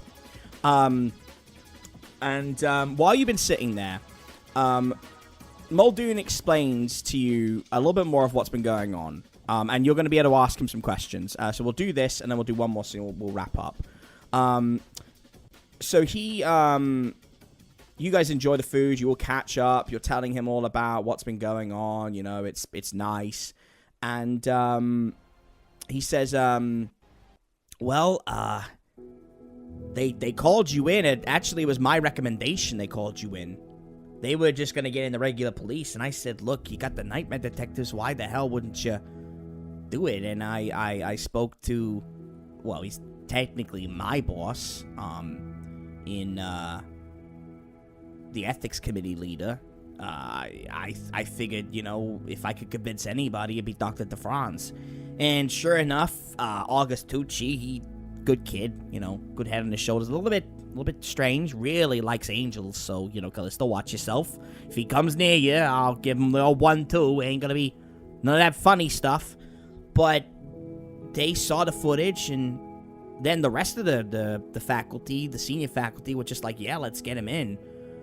But man, it's a little bit late if I'm honest. I mean, they've been having problems now for a couple weeks, but maybe they just wanted to make sure that it met the criteria. I don't know.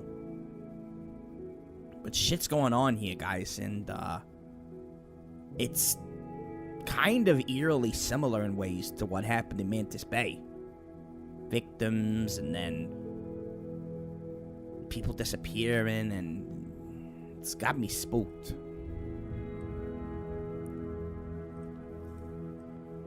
Well, we helped you then, and we're happy to attempt to help you again now.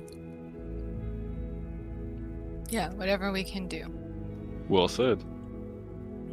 Well, while Flebs typically passed out. I mean, this happened last time. That boy don't learn, does he?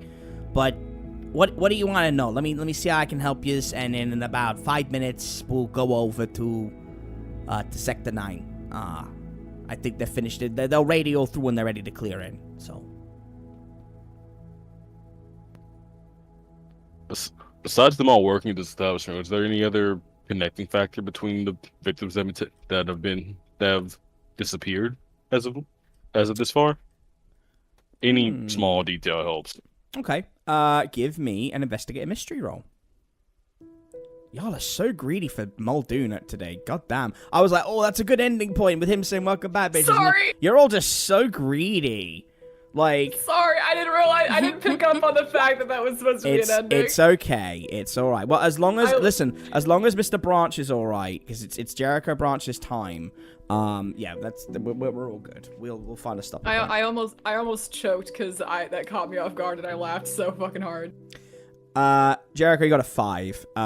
Yeah. I leveled up. He thinks for a minute and says, Not to the best of my knowledge. I mean, they all worked in different areas. I mean, let me get up the files. Hang on. And he looks over and he says,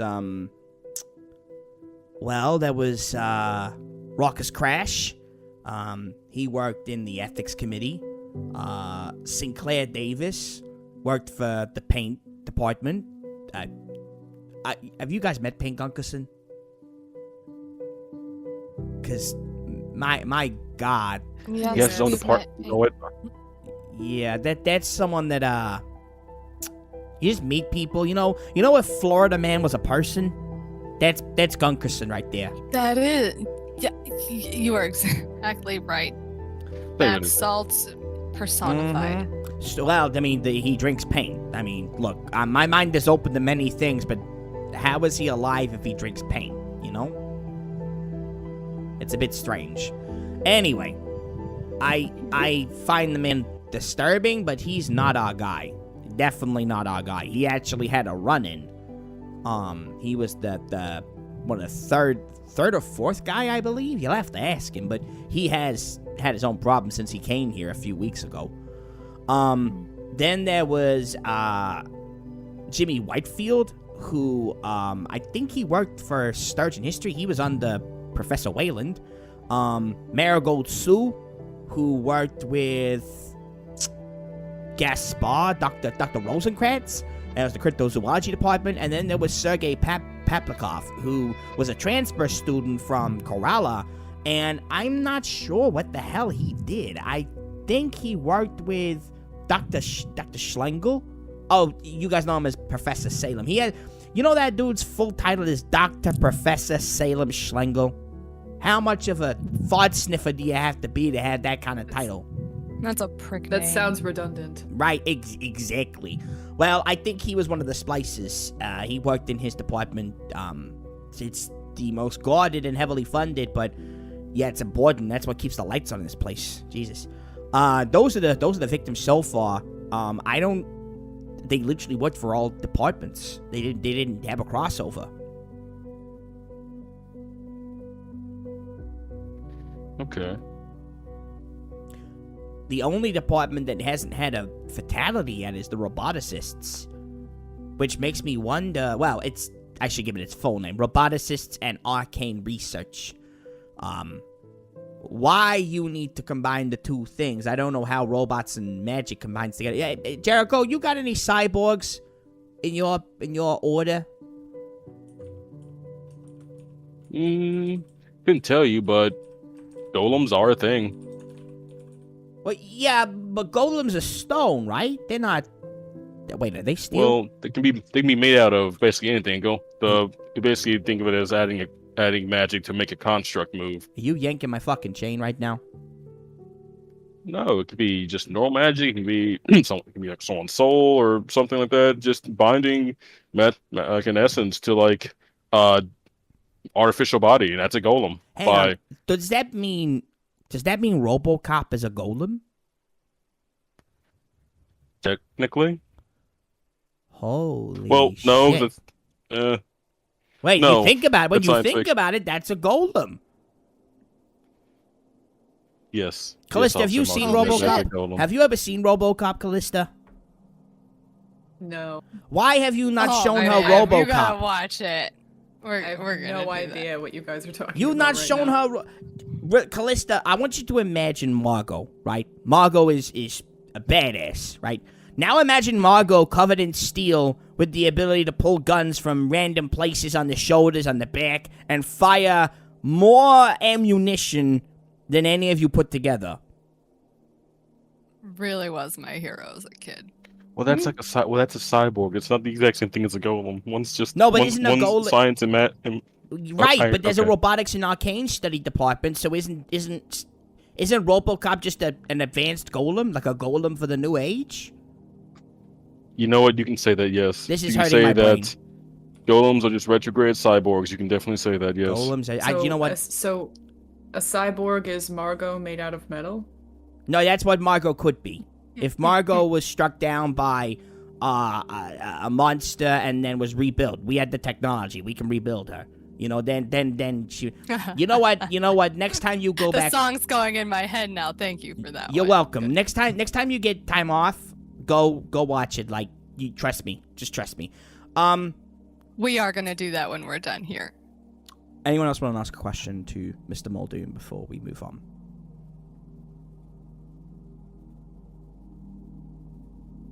You all are free to roll except Jericho. I say Jimmy would like to ask a question. Mhm. Officer Muldoon, can you tell us who the first victim was? Oh yeah, of course. The first victim. Actually, no, you'll have to roll for that. What am I doing? Should give me free information. Yeah. Give me. So that would be investigate mystery. Go for it. Okay, an 8. He'll give you 2 bits of information. The first victim would have been Marigold Sue, who worked for Callista, I know you're taking notes. Would you mind?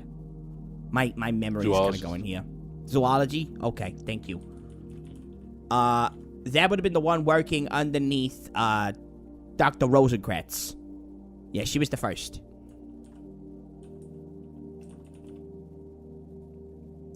All right. Thank you kindly.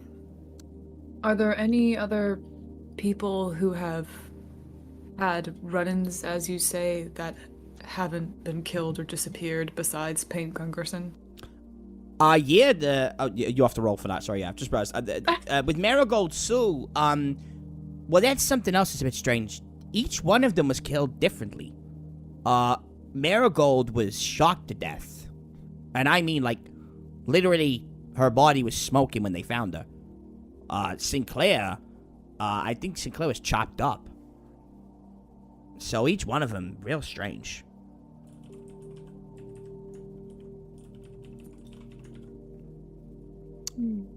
If you want more from it, you have to roll for it. Okay. Yeah, no, I think it was just Payne Gunkerson. I think people would remember if they had an encounter like that reported to me. I would hope I'm trustworthy enough, experienced enough. Yeah, don't think so. Margot, what are you asking? Can I? Let's see. You're supposed to ask before you roll, god damn it. But that's fine. Oh, sorry. No, you're okay. I'm so sorry. It's a 9. What do you want to know? I got too excited. I guess I want to know, were there, so if they didn't have any connections inside the zoo, I didn't get the whole name. Anyway, inside the Institute. do we, inside the Institute, then do we know if they had any sort of crossover outside or any, is there any way that we can investigate that? Well, we can go through patient files. I would assume not, but let's have a little little look here.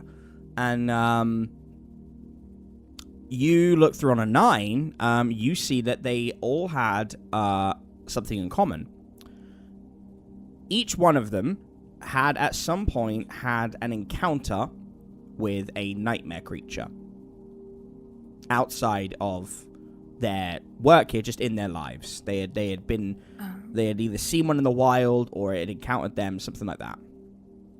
Okay, so this could be noteworthy. We should look into this a little more. Okay. Is that everybody?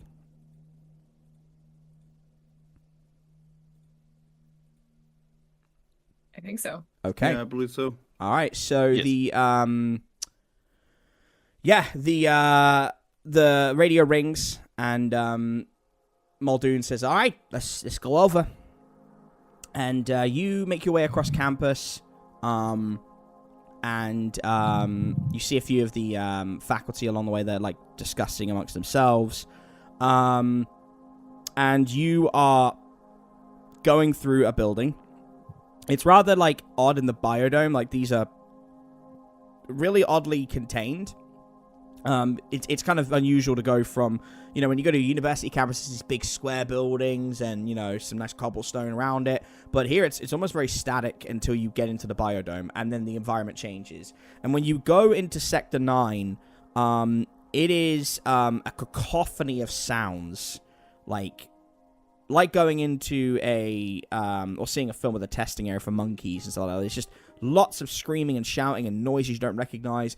The temperature is very unpleasant. It's very humid.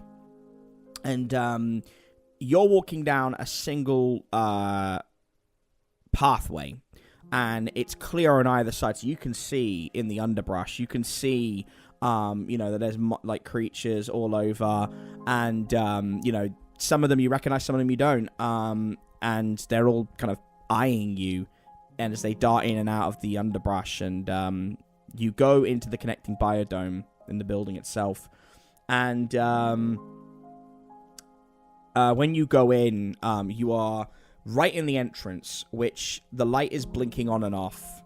It is like basically pulled down and hanging and there is blood everywhere. It is a slaughter in here, and a couple of the faculty members are there. One of which has been taking pictures, yeah,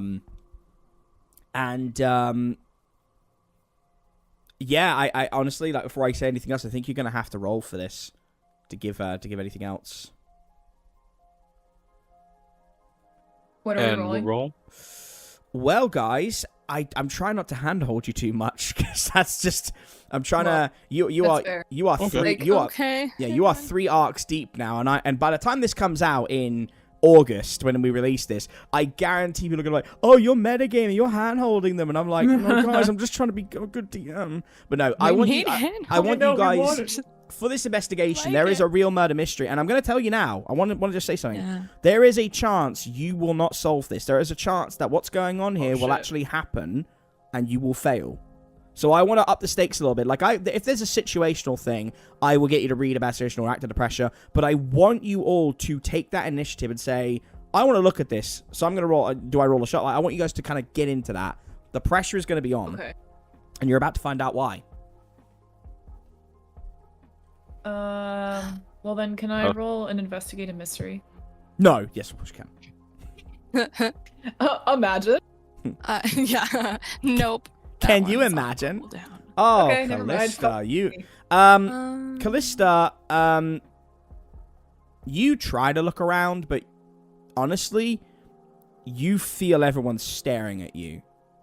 Like, in a clinical way. Like, you're used, you are a big, beautiful fallen, and despite the fact you are androgynous, you recognize that you are often seen as a woman, and I think, you have, after hundreds of years, become at peace with that. What you're not at peace with is people eyeing you up like you are to be dissected, to be understood, to be stripped down bare and experimented on. And you really get the impression, in a word, dehumanized.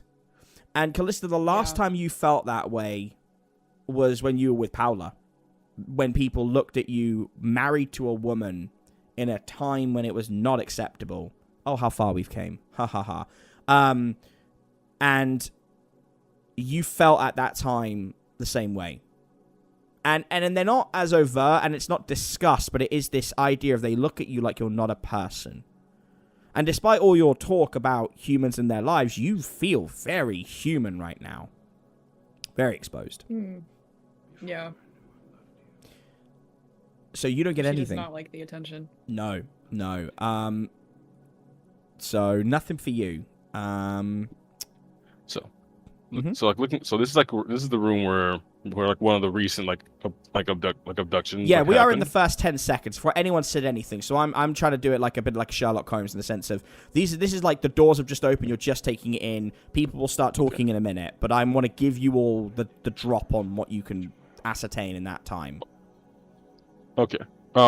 This might be too much. I isn't just entering the room, Okay. but with like a weird to use magic roll, could I like, in a sense, kind of think like Detroit become human? Could I like make like a projection, like kind of like hard light projections of like what happened? That. Yes. Okay. And my only question is, all right. No, you know what? Like that's a weird roll, right? Okay. Or would that be your third eye? Yeah, I think the magic would be weird. Well, if you wanted me to wait for like until we like got more, I think third eye for a sharp. I believe. Let me make sure. I think it is. I'll read a bad situation. So yeah, it's a sharp roll, adjacent roll, but yeah, it's for read a bad situation. Okay, so yeah, just go for use magic. If this goes bad, I know what it'll be. But yeah, no, I love this idea, and I think why wouldn't in a modern day, why wouldn't you be a 9? Well, there you go. In a modern day, you would be a bit of a you would be able to use things like hard light projections, things like that. So yeah, that makes sense. So yeah, within that frame, but the only thing is, Jericho, these are visible to everyone else, correct? They would only be visible for me currently. Really? Okay. All right. We might need to talk But about that at some point. If you want me to, like, I thought that might be a bit kind of overpowered, but if you are okay with that, I would definitely be cool with that. I like the... No, I've got no problem with the magic. I just don't know how you would make it so anyone else doesn't see it. That's my only... Oh, that's fine. Yes, please. I would like to make it for everyone to see it. I don't think you have the skills, because I don't know anyone who does, to make it invisible magic. That would be strange. So you do it, and you see shapes. It's on a 9, it is a weakened effect. So it works, but not heavily. So before anyone can talk, you cast this, and your eyes glow. And Kalista is just backed into a corner, kind of making the wings not visible. Margot, can you do me a favor and act under pressure for me, please? And Jimmy, I would like you to give me a sharp roll, and we'll resolve those at the same time. Perfect. Thank you. Oh, Margot? Okay, perfect. Okay. All right, so Jimmy, as this is forming... You think you can recognize what is, like, forming in the shapes, because it's not full. It's very staticky and blurry as the scientists are they're crowding around, then, eventually I imagine you, of all people, Jimmy, just push them away and say, like, get out of the way.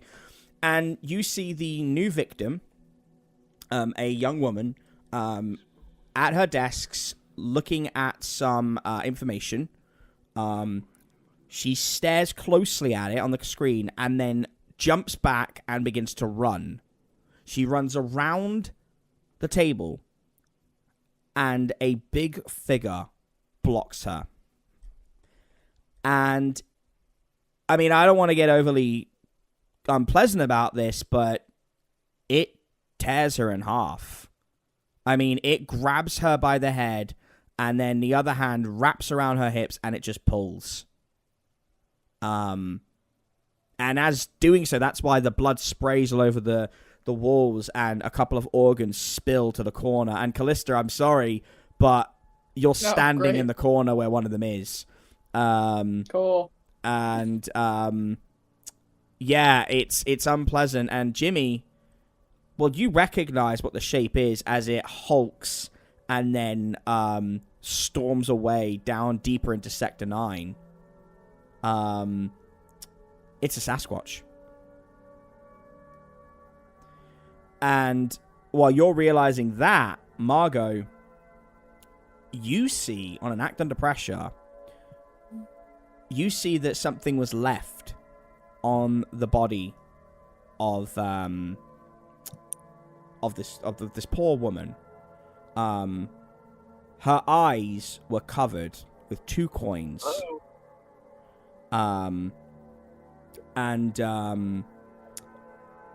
It was done almost ritualistically. And there was a phrase left on a note.